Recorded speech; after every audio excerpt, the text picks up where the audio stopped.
My name is Lucinda N. Brand, 18 years old, and I've got two older brothers, Dominic, 26, and Caleb, 24.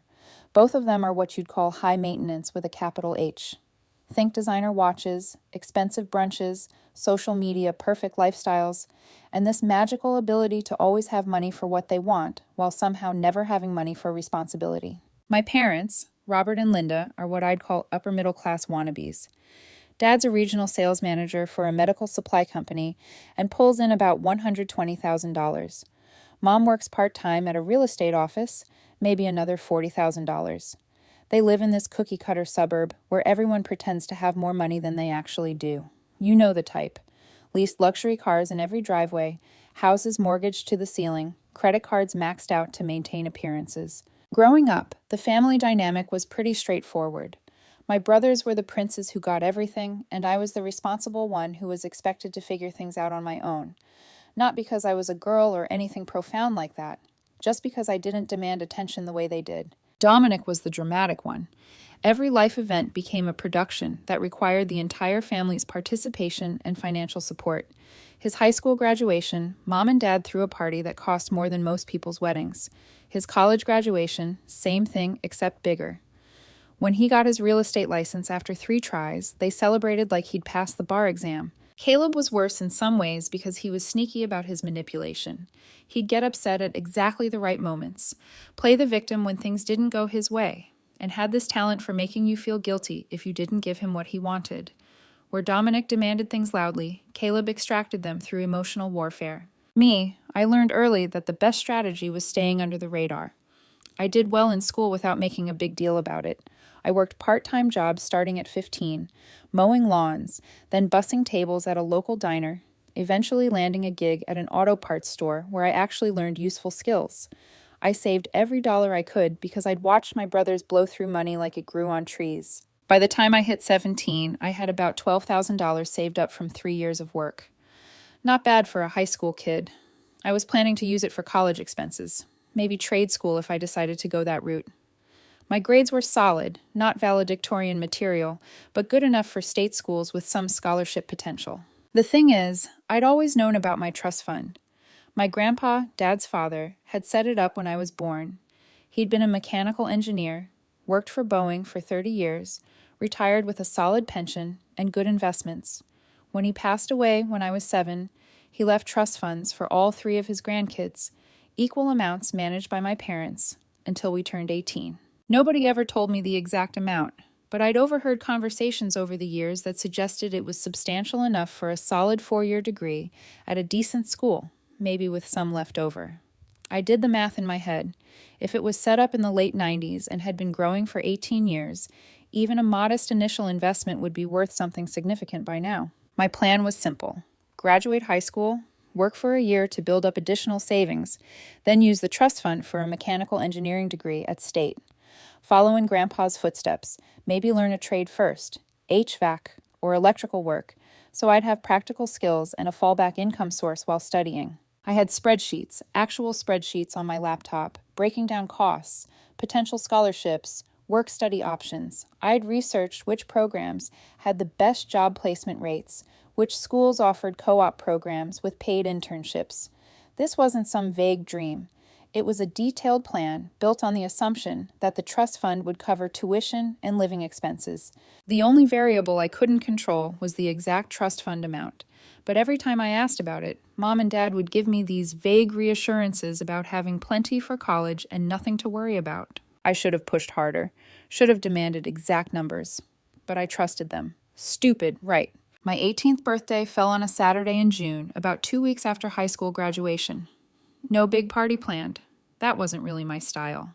And honestly, after watching my brother's elaborate celebrations over the years, I preferred something low-key.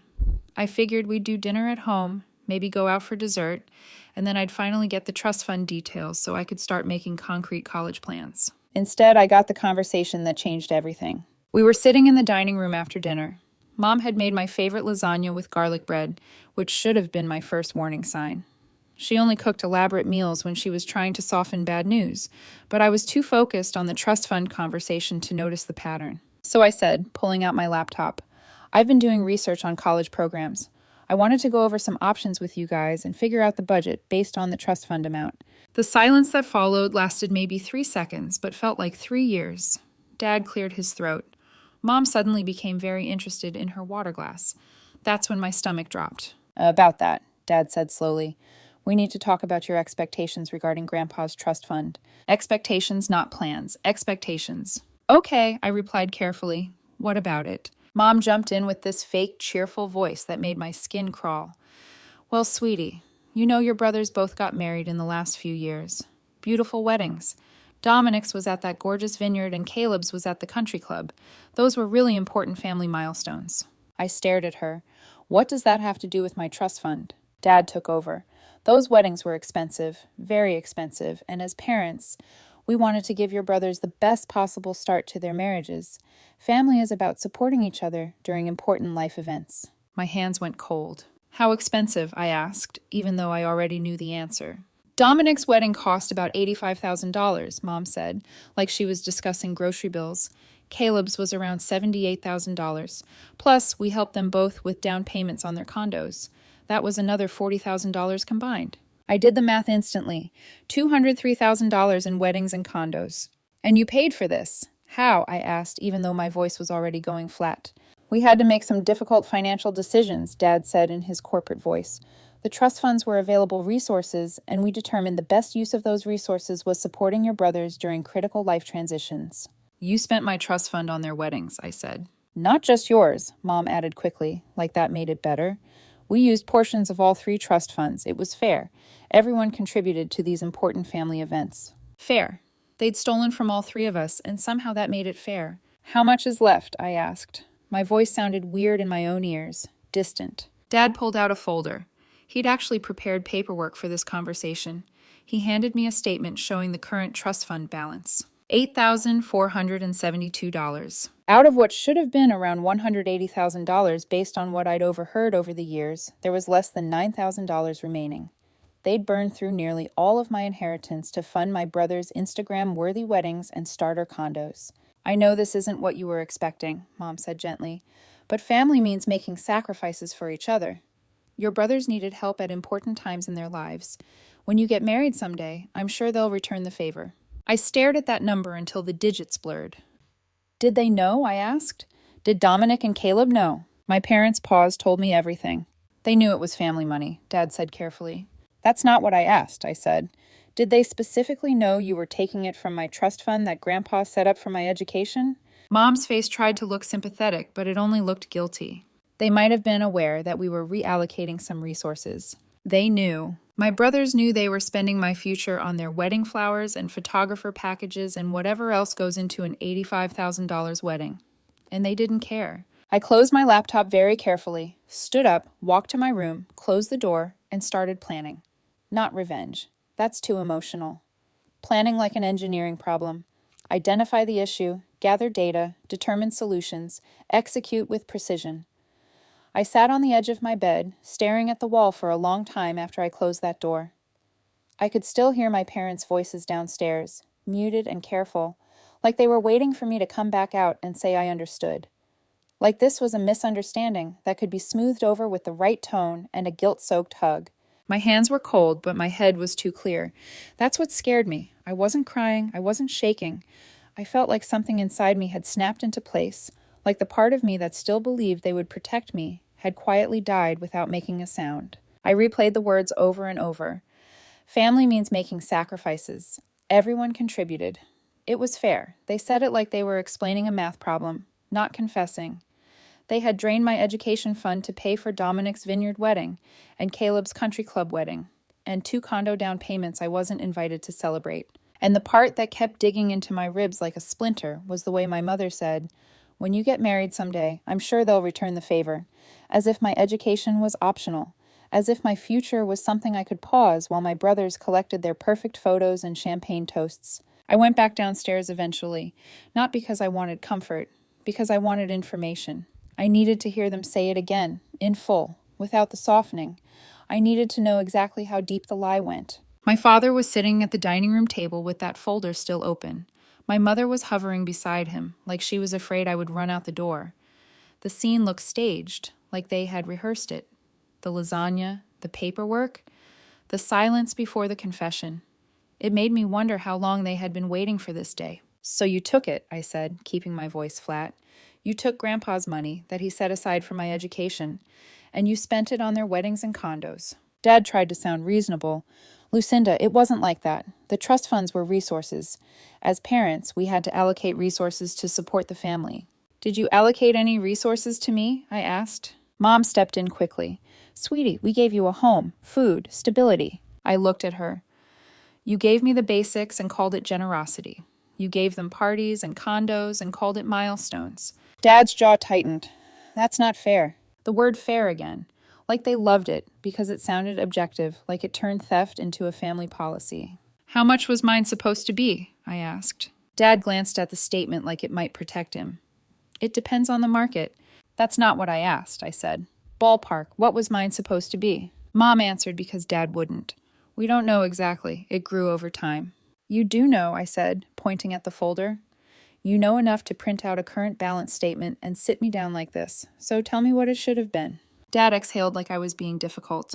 "If we're guessing, maybe around 180,000. Hearing him say it out loud made my stomach dip. Around 180,000. Gone. Reduced to $8,472 like a joke. I nodded slowly. "And you used it anyway." Mom's eyes filled with tears as if that would rewrite the story. "We didn't think you'd react like this." I almost laughed. "How did you think I would react?" "We thought you'd understand," she said, and her voice broke on the word understand like she expected it to carry magic. "Your brothers needed help at important times." "What about my important time?" I asked. "What about college?" Dad leaned forward.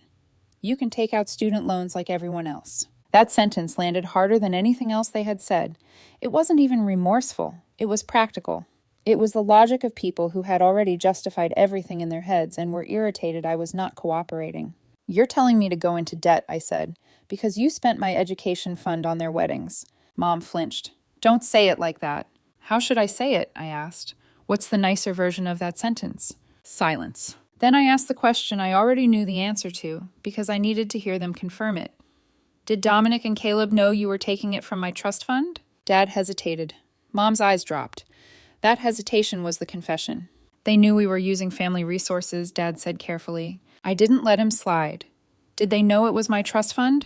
Did they know it was Grandpa's money for my education?" Mom whispered, "They might have been aware." Might have. The same kind of language people use when they are trying to keep their conscience from choking them. I nodded like I was taking notes, because I was. In that moment, my anger finally arrived, but it didn't burn hot. It settled in cold and heavy, like a weight that made decisions easier. I walked back upstairs and opened my laptop again. I wasn't looking at my college spreadsheets anymore. That dream had been hit with a hammer. But the part of me that loves systems and numbers and plans was still alive. If anything, it had just found a new problem to solve. I typed in trust fund fiduciary duty education only used for wedding and started reading. Article after article, legal explanations, case summaries, definitions. The more I read, the more a new word kept showing up. The kind of word that makes a situation feel less like a personal tragedy and more like a crime. Breach. Breach of fiduciary duty. Trustees have legal obligations. Trustees can't treat trust assets like a family piggy bank. Trustees must follow the terms. Trustees must act in the beneficiary's best interest. And the trust terms mattered, not what my parents thought was fair, not what my mother called sacrifice, not what my father called allocation, the terms. That's when my plan shifted from emotional to mechanical. I needed the trust documents. I needed bank statements. I needed dates, amounts, and proof. I needed to know exactly what Grandpa wrote, because Grandpa was the only person in my family who ever believed my future was worth investing in. Sunday morning, my parents went to church like they always did. The irony was almost funny.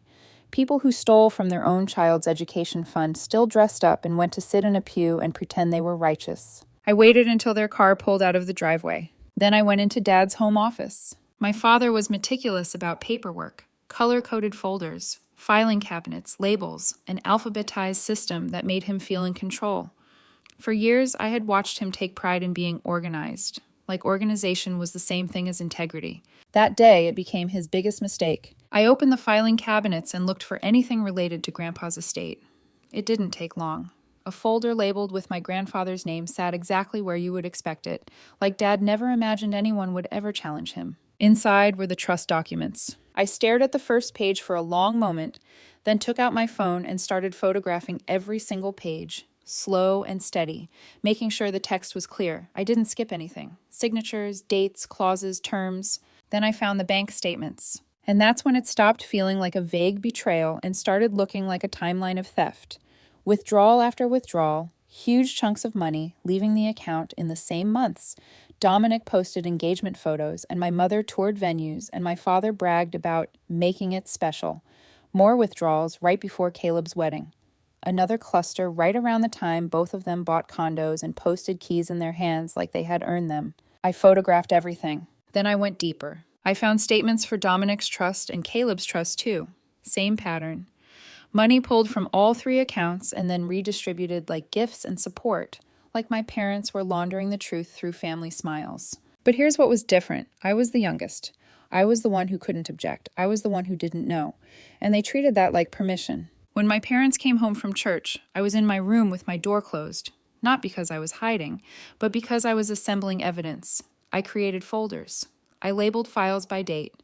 I built a timeline, cross-referencing bank withdrawals with wedding dates and condo purchases, and my brother's posts. By the time dinner rolled around, my plan wasn't emotional anymore. It was structured, step by step, like solving an engineering problem. I didn't need to scream at them. I didn't need to beg. I needed a lawyer.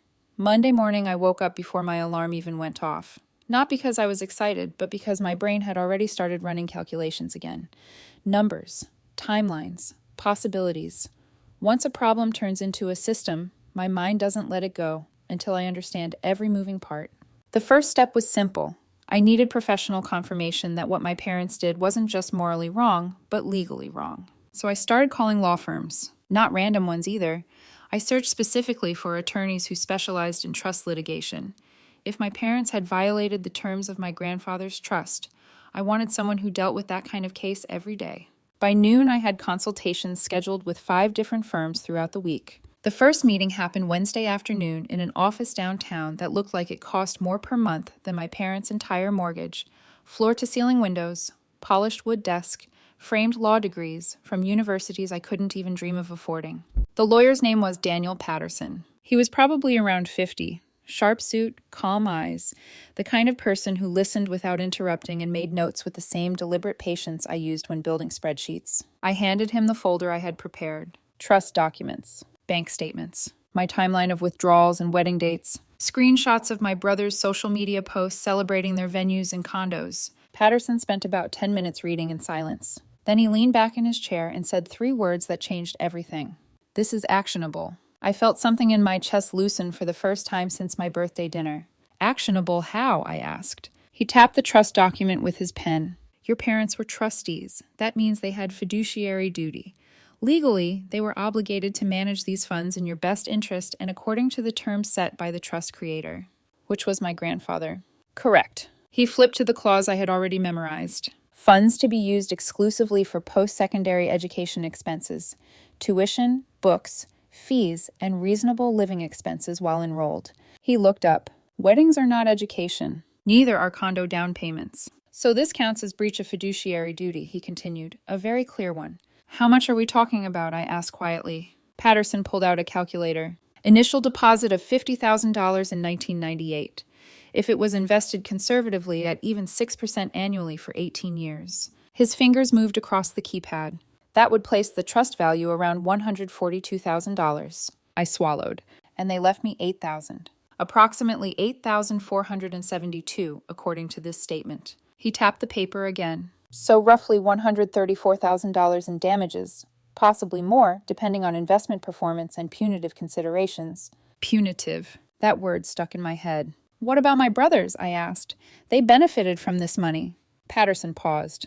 They could potentially be included under unjust enrichment if we can prove they knowingly benefited from funds that were misused. They knew, I said immediately. How certain are you? I slid my phone across the desk and showed him screenshots of Dominic and Caleb's posts, captions about venues and down payments, and the timeline connecting them to the withdrawals. They had to know. Patterson nodded slowly.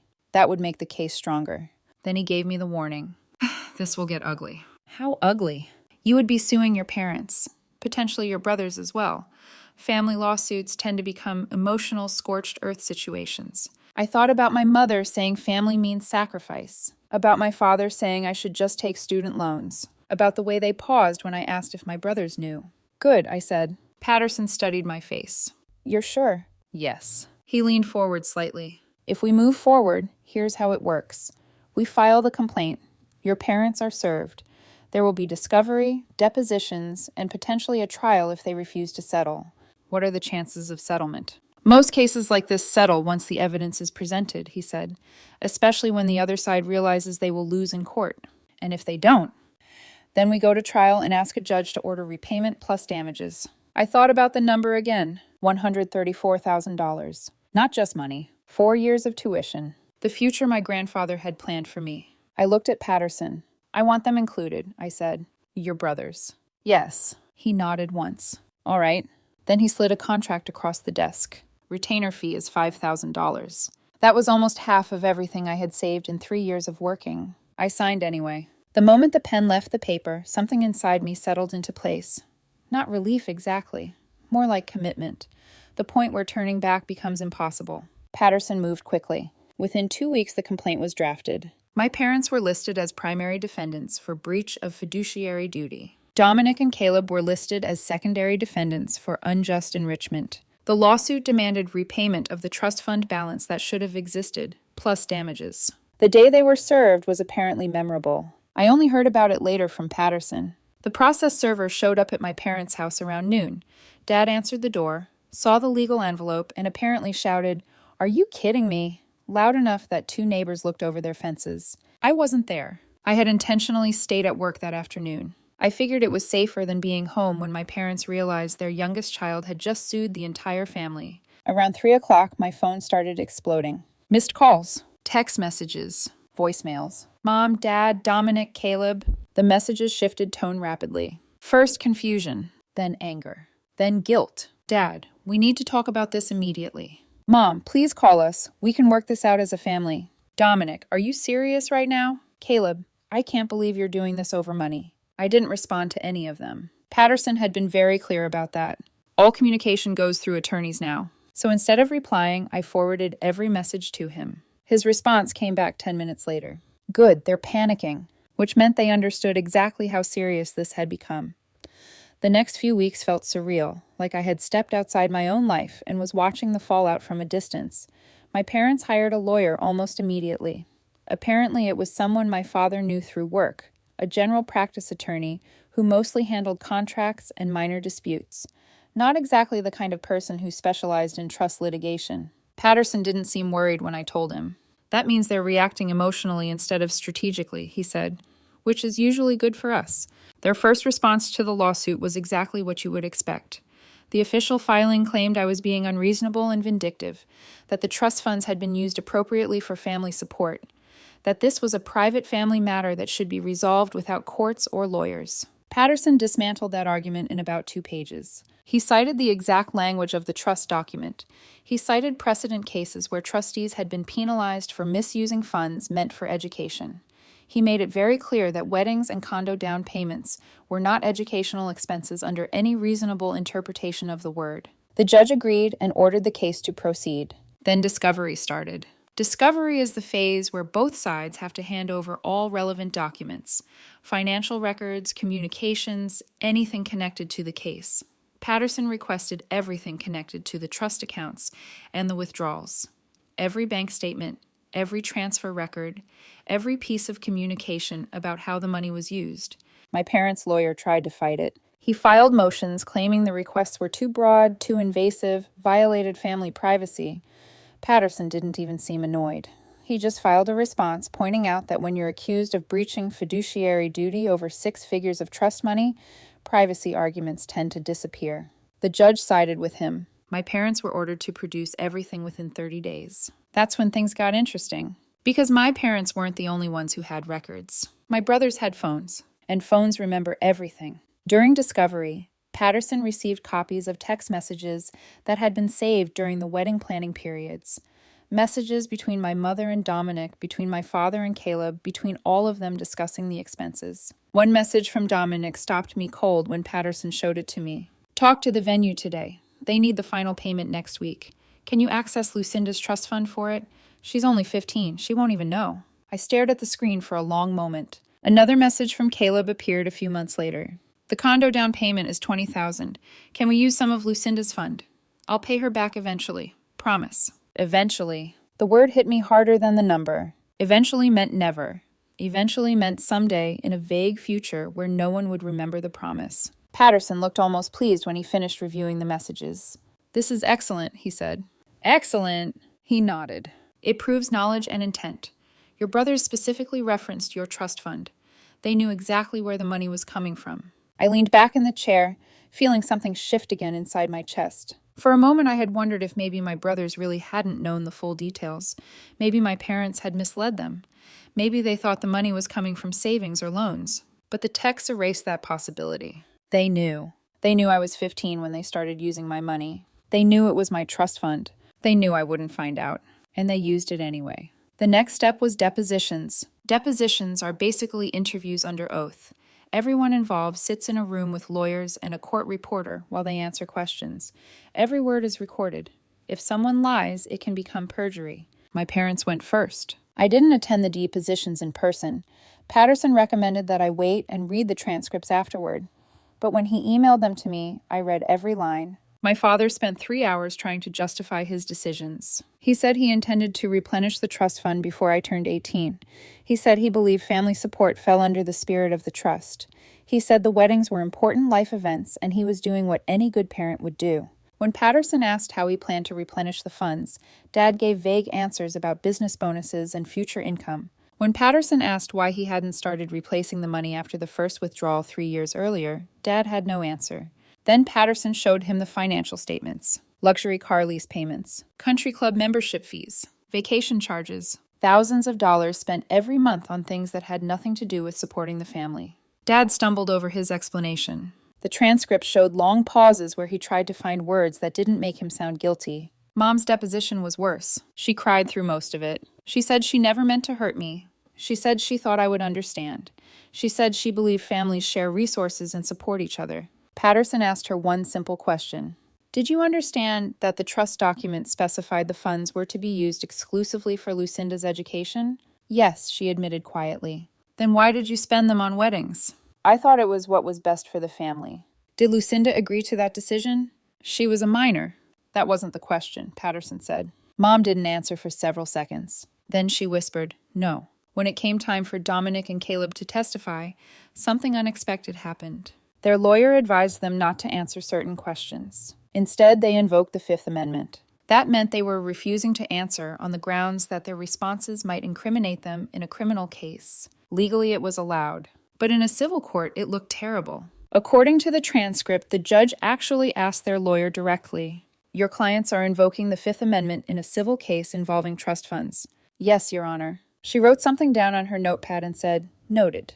Patterson told me later that moment probably sealed the case, because when defendants refuse to answer basic questions about where money came from, it doesn't exactly make them look innocent. By the time discovery ended, the evidence stack was enormous. Trust documents, bank statements, withdrawal timelines, text messages proving knowledge, deposition transcripts full of contradictions. My parents' lawyer finally requested settlement talks. But by then, something inside me had already decided how this was going to end. By December, my parents' lawyer was pushing hard for settlement talks. Apparently, the reality of the evidence had finally sunk in. The trust terms were clear, the financial records were clear, and the text messages from Dominic and Caleb made it impossible to pretend they hadn't known where the money came from. If the case went to trial, it wouldn't just be embarrassing. It would be a guaranteed loss. Patterson explained the situation during a meeting in his office. They're proposing repayment, he said, sliding a printed document across the desk. Full trust value estimate, roughly $134,000, plus 6% interest over 5 years. I looked at the paper but didn't pick it up. How would they pay it? Mortgage the house for the initial portion, Patterson said. Then monthly installments. And my brothers. He paused. They want them released from the lawsuit. Of course they did. Dominic and Caleb would walk away clean while my parents carried the legal responsibility. On paper, it would look like a simple dispute between a child and her parents, not a case involving 3 adults who knowingly drained a trust fund. No, I said immediately. Patterson didn't look surprised. You're sure? They knew, I said. They asked for the money. They benefited from it. They stay in the lawsuit. He nodded slowly. That means trial.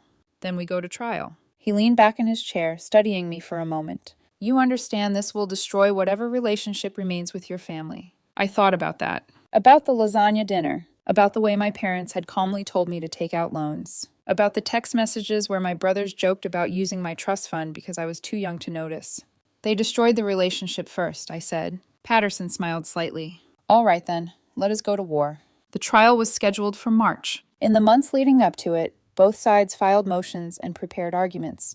My parents' lawyer made one last attempt to shut the case down by claiming the statute of limitations had expired because I filed the lawsuit 2 months after turning 18. The judge rejected the argument almost immediately. The statute began when the breach was discovered, not when I turned 18. Since I didn't learn about the trust fund withdrawals until my birthday dinner, the clock started then. Meanwhile, my own life kept moving forward. I used my savings and the $8,000 left in the trust account to enroll at the local community college. The mechanical engineering technology program was 2 years long and far cheaper than a university. I also moved out. Technically, I could have stayed at my parents' house, but that wasn't realistic anymore. I rented a small spare room from a friend for $400 a month and started working full-time evenings at the auto parts store. Between classes during the day and work at night, my weeks stretched to 60 hours or more. It was exhausting. But there was something strangely empowering about knowing every dollar I earned was mine. My extended family started getting involved as the trial date approached. My maternal grandparents called me in February. Their voices were soft and disappointed, like they were talking to a rebellious teenager instead of an adult who had just been robbed. Lucinda, sweetheart, my grandmother said, you don't need to do this. Families have disagreements, but lawsuits tear everything apart. Did you know they took my trust fund? I asked. Silence. We heard there was confusion, my grandfather said carefully. Would you be willing to contribute the $134,000 they took? I asked calmly. Another silence. That's between you and your parents, he said. Then we have nothing to talk about, I replied. They didn't call again. My Aunt Janet, Dad's sister, reacted differently. She called me one evening after hearing about the lawsuit and didn't waste time with polite conversation. Your grandfather could be furious, she said immediately. He set up those trusts because education mattered to him more than anything. I leaned back in my chair, surprised by the support. They said family needed help, I told her. Your grandfather didn't save that money for weddings, she said sharply. He saved it so his grandchildren wouldn't struggle the way he did. Then her voice softened. Don't let anyone guilt you into backing down. Accountability isn't cruelty. That conversation stayed with me for weeks, because it reminded me that someone in my family actually understood the difference between support and theft. March arrived faster than I expected. The trial was scheduled for 3 days. Civil case. No jury. Just a judge named Harrison, who had been on the bench for over 20 years and was known for having very little patience for nonsense. Day 1 began with opening statements. Patterson laid out the case like a blueprint. He showed the trust documents specifying education only. He showed the bank statements with massive withdrawals. He showed the timeline linking those withdrawals to my brother's weddings and condo purchases. Then he displayed the text messages. Even through the courtroom distance, I could see Dominic shift in his seat when the message about Lucinda won't even know appeared on the screen. My parents' lawyer tried to argue that the trust terms were ambiguous and that family support could reasonably include wedding expenses. Judge Harrison interrupted him halfway through. Counselor, she said, adjusting her glasses, are you seriously arguing that a wedding qualifies as post-secondary education? He stopped speaking immediately. That moment set the tone for the rest of the trial. When it was my turn to testify, Patterson had already prepared me carefully. Answer clearly. Stick to facts. Don't get emotional. So I described the trust fund as I understood it growing up. I explained my college plans, the spreadsheets I had built, the moment my parents told me the money was gone. The opposing lawyer tried to make me look vindictive during cross-examination. Miss Brand, he said, isn't it true that you're pursuing this lawsuit out of anger toward your family? No, I replied. Then why file a lawsuit? Because they stole my education fund. He asked if I understood families sometimes made difficult financial decisions. Yes, I said. Stealing isn't one of them. The courtroom went very quiet after that. Day 2 of the trial was when my parents had to take the stand. Watching them testify was one of the strangest experiences of my life, not because I hated them in that moment, but because I realized how differently we understood what had happened. In my mind, it was simple. They took money that wasn't theirs. They ignored the terms of a legal trust. They spent it on things that had nothing to do with my education. In their minds, they were still the victims. My father went first. He walked to the witness stand stiffly, the way people do when they know they're walking into something they can't control anymore. Patterson began calmly, asking about the trust itself. Dad admitted he and Mom were trustees. He admitted they had access to the funds. He admitted the trust specified education as the intended purpose. Then Patterson showed him the bank statements.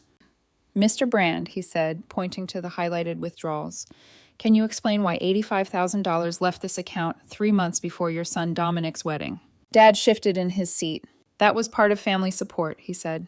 "A wedding is an important life event." "Is it post-secondary education?" "No." "So it violated the terms of the trust." I didn't see it that way at the time. Patterson didn't argue. Instead, he pulled out another document, my father's personal credit card statements, luxury car lease payments, country club membership fees, vacation expenses, thousands of dollars spent every month on things that had nothing to do with survival or family emergencies. "If financial pressure forced you to use Lucinda's trust fund," Patterson asked, "how do you explain these discretionary expenses during the same period?" Dad opened his mouth, then closed it. He tried to talk about maintaining professional relationships and networking for his career, but the explanation sounded weak even to his own lawyer. Mom's testimony came next. She cried almost immediately. The moment she sat down, she started talking about how much she loved her children and how she had never intended to hurt anyone. She said she believed families shared resources and supported each other during important milestones. Patterson waited until she finished before asking his first question. "Mrs. Brand, when you read the trust document, did you understand the funds were to be used exclusively for Lucinda's education?" "Yes," she said softly. "Then why were they used for weddings?" "I thought it would all work out," she said. "We planned to replace the money." "When—" Silence. "Did you set aside funds to replace it?" "And no." "Did you inform Lucinda that her trust fund was being used?" "No." "So she had no knowledge." Mom's eyes filled with tears again. "No." The courtroom stayed quiet for several seconds after that answer. When it was Dominic's turn, his lawyer made a strategic decision. Instead of answering Patterson's questions about the trust fund texts, Dominic invoked the Fifth Amendment. He refused to answer on the grounds that his responses could incriminate him. Caleb did the same thing. In criminal trials, that might protect someone. In civil court, it looked like guilt. Judge Harrison looked at their attorney over the top of her glasses. "Your clients are refusing to answer questions regarding trust funds that directly benefited them." "Yes, Your Honor." "Noted." The way she wrote that note told me everything. Closing arguments happened on the third day. Patterson summarized the entire case methodically. He walked through the trust terms, the financial withdrawals, the wedding dates, the text messages, and the testimony from my parents themselves confirming they understood the restrictions. He didn't raise his voice. He didn't need to. The facts spoke loudly enough. My parents' lawyer tried to appeal to emotion instead. He talked about family forgiveness and misunderstandings and how money shouldn't destroy relationships between parents and children. Judge Harrison didn't interrupt him, but she didn't look impressed either. When the arguments finished, she said she would issue a written decision within 2 weeks. Those 2 weeks felt longer than the entire trial. I kept going to classes. I kept working evenings at the auto parts store. I kept trying not to think about what would happen if the judge somehow ruled against me. Patterson called me on a Thursday afternoon while I was sitting in my car between class and work. "What, we won," he said. Just like that. I pulled over into an empty parking lot because my hands were suddenly shaking. "How much?" "Full judgment," he said. $134,000 in actual damages, $45,000 in punitive damages, $28,000 in legal fees. He paused. Total judgment $207,000. For a moment I couldn't speak. $207,000. More than the trust fund itself. "Your brothers are jointly responsible for $89,000 of that amount," Patterson continued, "since that portion directly funded their weddings and condo down payments." "What happens now?" "They have 60 days to pay," he said. "If they don't, we begin enforcement." Enforcement meant wage garnishment, property liens, asset seizures. In other words, real consequences. I sat in the car for a long time after the call ended, not smiling, not celebrating, just breathing. Because the part of me that had carried this anger since my birthday dinner finally understood something. This wasn't revenge. This was accountability. The judgment hit my family like a financial nuclear bomb. Within 2 weeks, my parents filed for bankruptcy. Chapter 13, which meant they couldn't just walk away from the debt. Instead, the court assigned a repayment plan that required them to liquidate assets and repay creditors over time. And because the lawsuit judgment came first, I was the primary creditor. The biggest asset they had was the house. It went on the market almost immediately. My parents had bought it 15 years earlier for around $320,000. They still owed about $180,000 on the mortgage. In the current market, the house sold quickly for $385,000. After real estate fees and paying off the mortgage, they cleared about $185,000. From that amount, the court directed payment toward the judgment. My share was paid first. $207,000 total had been awarded. But after partial asset liquidation and negotiations through the bankruptcy trustee, the first large payment came directly from the house sale. Watching the financial collapse unfold felt surreal. My parents moved out of the house they had lived in for over a decade and into a small 2-bedroom rental apartment in a much older complex on the other side of town. The luxury car Dad had leased was repossessed when he couldn't maintain the payments anymore. Mom's leased SUV went back to the dealership shortly after. For the first time in my life, my parents were driving a used car that was older than I was. My brothers weren't spared either. Dominic tried to argue that he couldn't afford to pay his portion of the judgment. His lawyer filed a motion claiming financial hardship. The judge rejected it almost immediately. Dominic owned a condo that had gained value over the last few years. The solution was simple: sell it. He did. The condo sale covered a large portion of the $89,000 assigned to him and Caleb combined. Caleb tried a different strategy. He argued he hadn't specifically known the money came from my trust fund. Patterson responded by presenting the text message where Caleb had written, "Can we use some of Lucinda's fund for the condo down payment?" That ended that argument. Both of my brothers ended up selling their condos. They moved into a smaller rental apartment together while they figured out how to repay the remaining balance. According to Aunt Janet, the adjustment didn't go smoothly. Dominic's marriage collapsed within a few months. His wife had apparently assumed they were financially stable when they got married. When she learned the condo had to be sold and Dominic now carried tens of thousands of dollars in debt from a lawsuit involving stolen trust funds, the relationship didn't survive the shock. Caleb's engagement ended even faster. His fiancée had been planning an elaborate wedding, something that seemed to run in our family. When she discovered Caleb was now responsible for tens of thousands of dollars tied to a civil judgment, she walked away from the engagement entirely. The domino effect spread everywhere. My parents tried reaching out once, after the dust settled. Dad sent me a long email explaining how I had destroyed the family. He wrote about how the lawsuit had ruined their finances, how my brothers' lives were falling apart, how the house was gone. He said he hoped I was happy with the money. I replied with one sentence: "You destroyed the family when you stole my education fund. I just made you return it." Then I blocked his email address. Life moved forward after that. I finished my 2-year mechanical engineering technology degree while continuing to work evenings.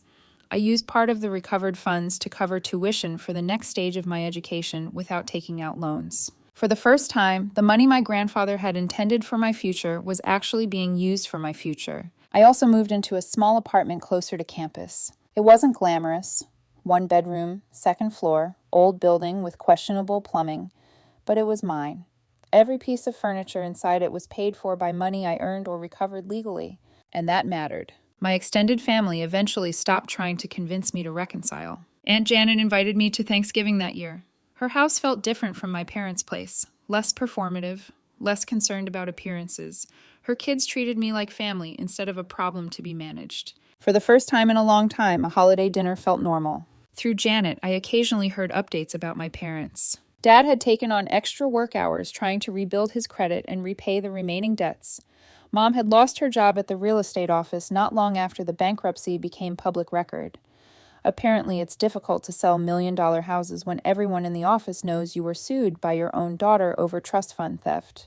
They both blamed me for everything. According to Janet, my mother still told people that I destroyed the family over money. I stopped correcting that version of the story. Because the truth was simpler. I didn't lose my family when I filed the lawsuit. I lost my family the moment they chose my brother's weddings over my future. The lawsuit just made that reality official. Today, my life looks nothing like the one my parents imagined for me. I'm finishing my bachelor's degree, while working full-time as an engineering technician at a manufacturing company.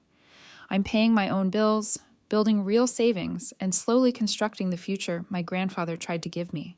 Sometimes people ask if I regret it, if the money was worth losing my parents and brothers. They're asking the wrong question. The real question is whether I regret refusing to let people steal from me and expect gratitude in return. And the answer to that question is simple. No. Some bridges aren't meant to be repaired, especially when the people on the other side were the ones who burned them first.